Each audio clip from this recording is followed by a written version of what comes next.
Just a little thoughts. As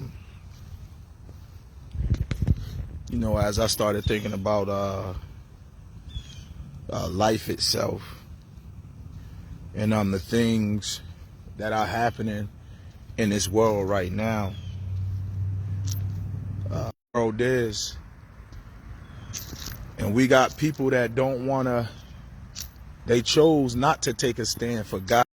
Is not going to force itself on anybody.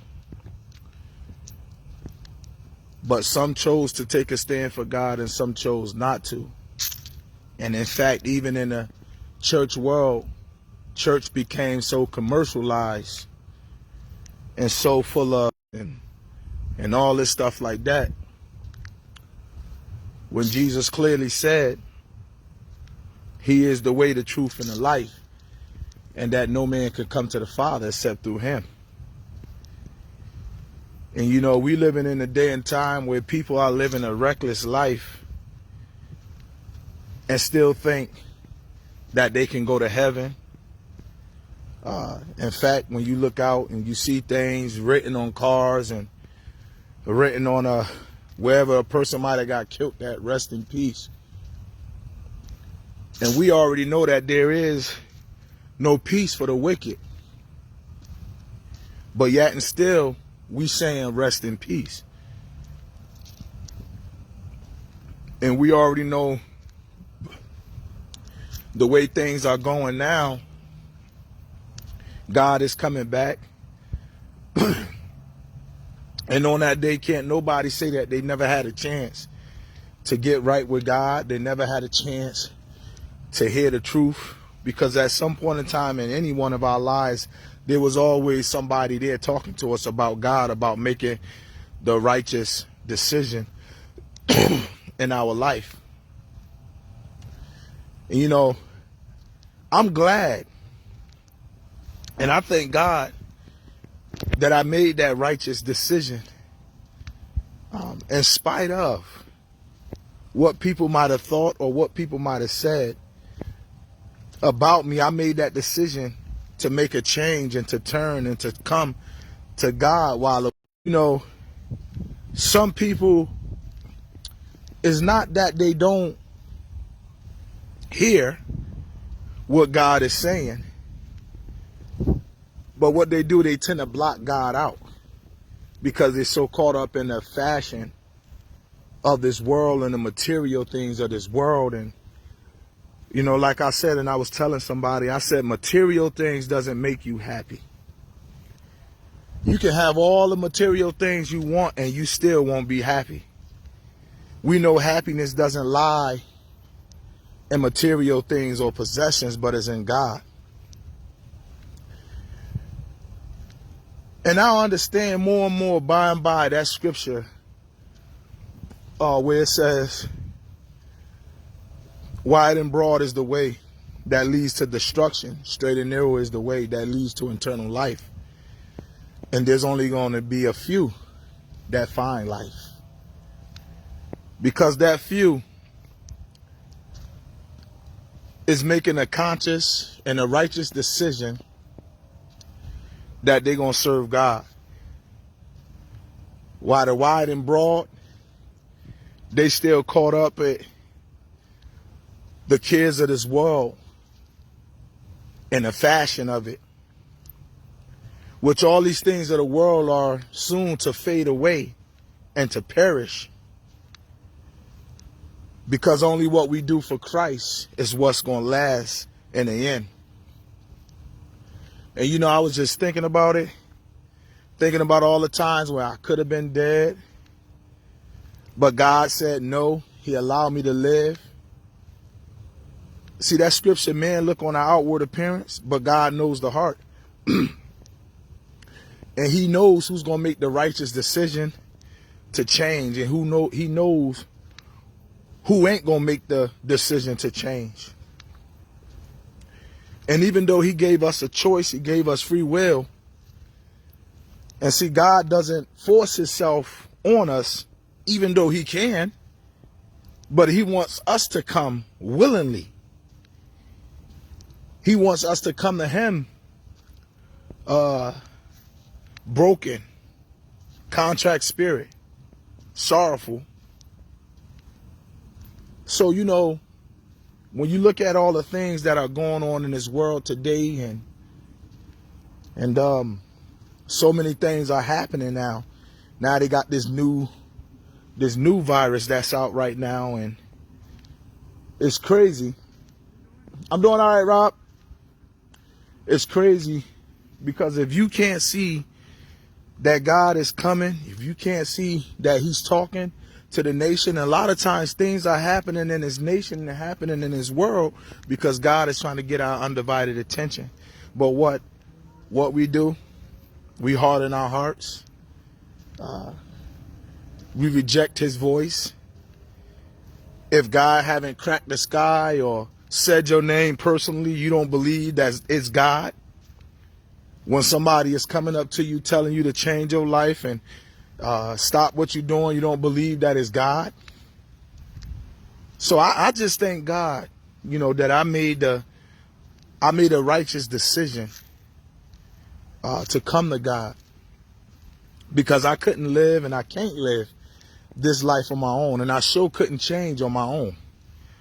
A lot of people, they might have started out in the streets. They might have started out selling drugs or drinking alcohol or smoking weed or whatever the case may be. And then all of a sudden they stop. So they consider that as change. I changed because I don't go to the club anymore. I changed because I don't drink. And if we don't make a conscious decision about giving our life to Christ, making a conscious decision that we're going to change, then we never changed.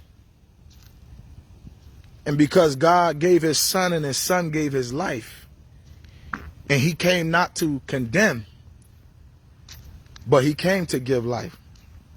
He came to reconcile stray from God. He came down to reconcile when God was getting ready to destroy this world. Jesus stepped in and said, Father, make me up a body and I'll go down and I'll redeem man. And so I was just thinking about, as I was sitting in the living room of my home, the comfort of my home, I was just thinking about life and how life could have went a whole nother way if I didn't accept Christ as Lord and Savior. God never said that things wasn't going to be rough. He never said that things was going to be easy. But his word said that he'd never leave us, nor will he forsake us, even in such a time as this. The things that we're going through, and it just seems like there is no way out. Or it seems like you don't did all you can do and you don't have no more strength. You don't have no more power. In Isaiah, he said, they that waiteth on the Lord, he shall renew their strength. And sometimes even in the process of waiting on God to deliver us out of situations and out of circumstances, we could tend to feel hopeless. But he said he'll never leave us, nor will he forsake. There's been times in my life where it just seemed like things wasn't going to get better. There've been times in my life where I felt like God wasn't even around. There's been times in my life where I felt like I was just all alone and I was abandoned. And don't you know you can still have somebody right next to you and still feel alone? You can still feel alone with somebody being right next to you. Still feel alone. And because the times that we are living in now, where there's people that don't want to hear God. God, when I was coming up and we was in school, before we even started our class, we said a prayer. And when you look at all the things that's happening in these schools now, and the lesbians and all that stuff going on, man, they're trying to impose that on our children and trying to get their minds to change. It's because they took prayer out of the schools. That's why all these things is happening in these schools right now, because they took prayer out of the schools. We living in times where we have to seek God. I had put up and I said, don't you see that the world is getting so out of control? It really is. And you know, I was just sitting. I was like, man, sometimes we can be so selfish and so caught up in just ourselves. We think that our life is just all about us. We get so selfish, especially when you got kids that are in the picture. And as parents, we supposed to train up our child, train up the kids. In this day and time, you got fathers training their sons to be drug dealers and pimps and all this stuff, and mothers training their daughters to be prostitutes and all these things that's going on. And you wonder why these kids are not hearkening unto the voice of their parents. It's because now what they did was they set a line where now they on their level. But we all got to come to God, and there is no other way around that. We all have to come to God, and we got to realize that God is the answer to our problems. Yes. Even when you're serving God and you come into the church, you still going to go through things. You still going to go through some hardship. You still going to go through some persecution. You still going to go through some affliction. You still going to go through being sick. You're still going to go through all these things. But our resource is God. And when I reflect back on my life, or how my life used to be, and sometimes I get up on, every now and then I get on social media and I see somebody, rest in peace, somebody that I knew. But we don't realize we all got to face God. We all got to face death. At some appointed time in our life, there's a time clock that's ticking.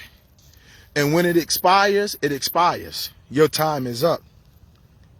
So, you know, I was just, Lord, help me.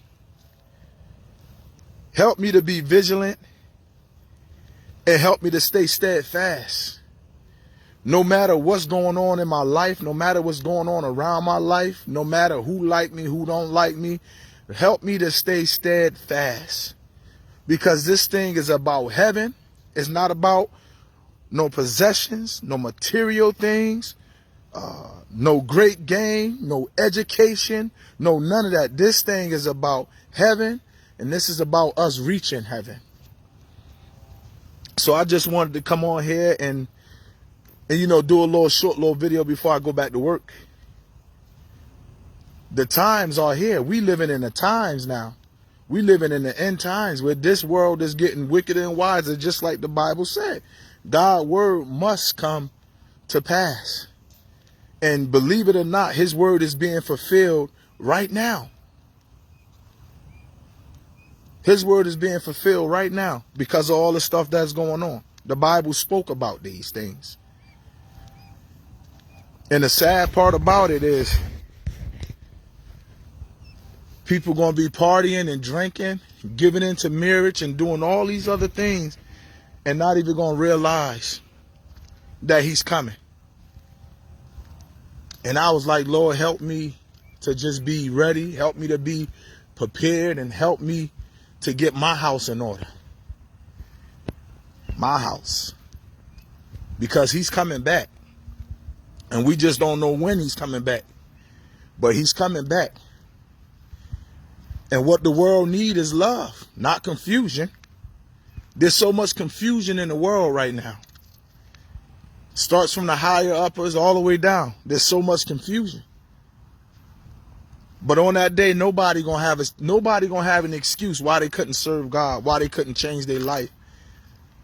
That's why hell have enlarged itself. Because there's a lot of people that are willing not to serve God. Hear what I said? Willing not to serve God. Because they so caught up in the fashion, the fame, the fortune, and trying to be like rappers and celebrities and all this stuff, and realizing all the hell that they going through right now, the things that they got to do right now. They got to sell their soul to the devil to get fame. God is the answer. He the answer, and he is the solution to all our problems. Sometimes, when on this journey you get the ground get a little rocky. But if we stay steady, he is the one that's going to help us get through our situations that we face on a consistent basis. Yes, sometimes on this journey it gets a little lonely. And like I said, it just seems like he's not around. It seems like God is nowhere to be found.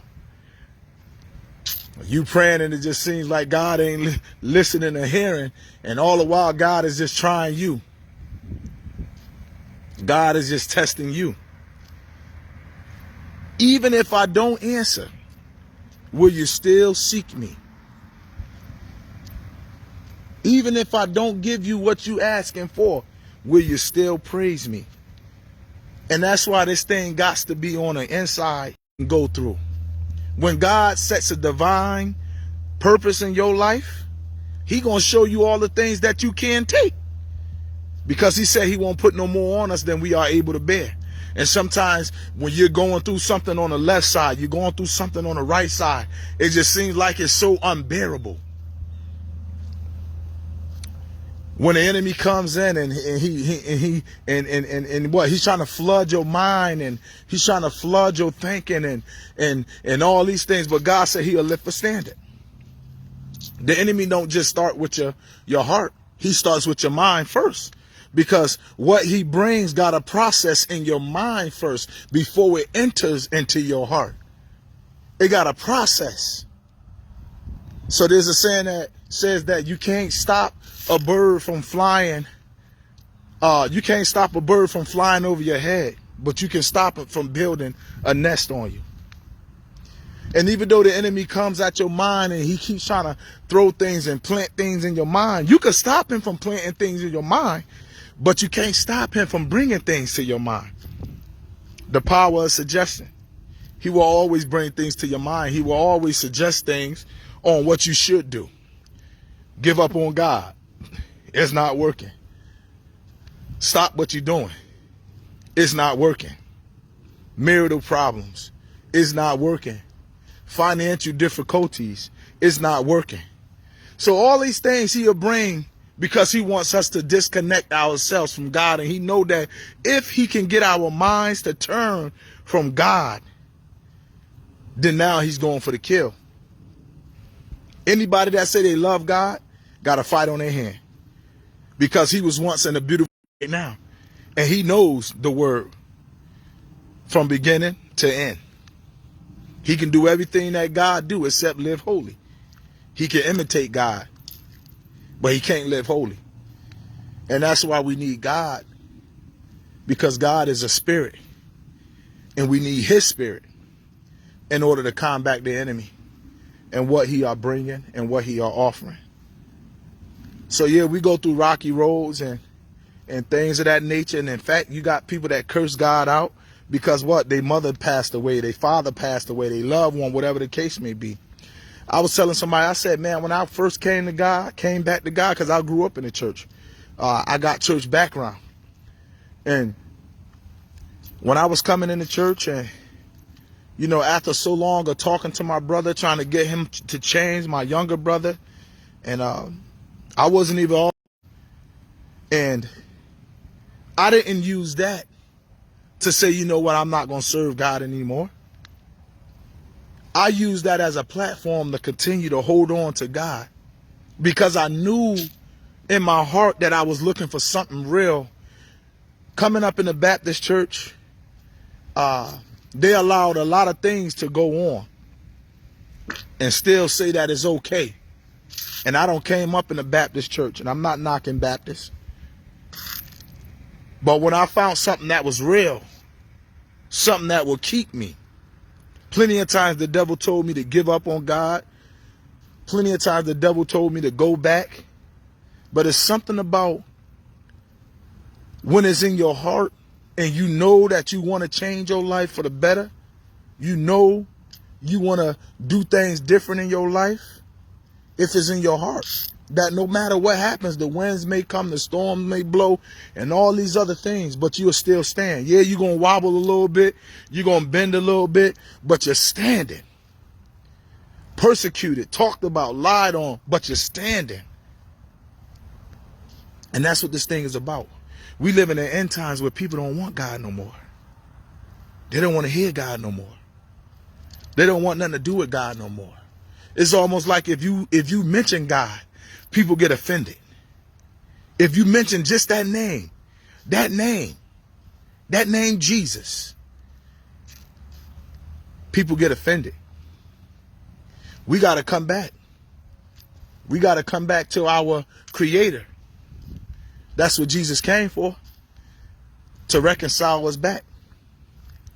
I was so full of anger and full of rage and being abusive and with words and physically and emotionally and all those things because of the upbringing, the things that was going on in my home. I grew up being that way. And that's why when kids is involved, we must be that example to the best of our ability. Involved in the picture, that we don't do anything to mislead them or to discourage them in any way. We gotta cover our kids. We gotta cover them because of the way the world is and so much that are going on in this world. We gotta cover our kids, man. And I just thank God that we have access to Him at any given time. We got access to God now. So I just want to say this to somebody that may not have gave their life to Christ, or they thinking about changing their life. They thinking about turning. I want to say this: don't be ashamed to change. You got so many people afraid to change their life because of the status that they hold in this world that don't mean nothing. They scared to change. They scared to come to God. You don't have to be ashamed of God, because God said, if you be ashamed of me, I'm going to be ashamed of you before this perverse and wicked generation. So I just want to shoot this little video to encourage somebody out there that we need God. And it don't matter who you are. It don't matter what background you came from. It don't matter what upbringing you came from. God loves you just the same. And all you have to do is just come to Him with an open heart and an open mind to receive Him. You got to get tired of the lifestyle. You got to get tired of the way you're living. Me, when I was out there in the world and I was running the streets and doing all those different things, doing things that my mother didn't even teach me to do. I was doing all those other things. And it almost cost me my life in the end. It almost cost me my life in the end. And I thank God that I made a conscious and a righteous decision by coming to God. So this thing is not about you, but it's about other people. You're not here in this world, on this earth, just for you, but you're here for somebody else, somebody in your family, or somebody that may be looking for a way out. If somebody pulled you out of the mud, then we got to go pull somebody else out of the mud. It's called throwing out the lifeline. So we got to come together in this fallen world, and we got to return back to the Creator while it's time. Give up the ways of the world, man. People are dying, and they don't even have to die without God. They just chose to, because they've been so manipulated and brainwashed all the years of being out there in the world. And God is the answer. And I know that for a fact. God is the answer. You know, yeah, we make mistakes in life. We're going to make mistakes that we got to correct. We're going to do things that we got to correct. But it don't mean remain and stay the same way. Just get up. And whatever state you find yourself in, ask God and allow God to help you. And He will. He will. There's been challenging moments in my life. Been challenging moments. But I thank God that his hands is still on me. And if you want God's hands to remain on you, he will keep his hands on you. It's when you don't want his hands to be on you. So it's just a little thoughtful video that I'm making. Just thinking about life and how things are going on and happening even right now in this world, man, where people are dying, man. They dying without God. You got people, you got children not being taught the ways of God. So they grow up not knowing that there's a God that's real. You know, and I was telling somebody, I said, if you don't believe that we was made from dirt, then all you got to do is take a bath and you'll see the dirt come right up off you. I said, that's the mystery of God. God's showing us that we was made from dirt. I don't know not one person that ever took a bath or took a shower and no dirt came off them. Now I'm going to think something wrong with that person. So God is a real God, and he's always on the throne, ready to receive and to hear what we have to say to him. But a sinner prayer he doesn't hear. So I'm just want to encourage somebody out there that if you haven't even gave your life to Christ, or you haven't even made a conscious and a righteous decision that you want to be saved, no matter what church you go to, as long as the church is, God is in the church. His spirit is in the church. Come back to God while it's time. Return to the Creator while it's time. Because we all got a time that's ticking in our life, but we just don't know when. We just don't know when it's going to expire. But with that, God bless you. May have a smile upon you. Work I go.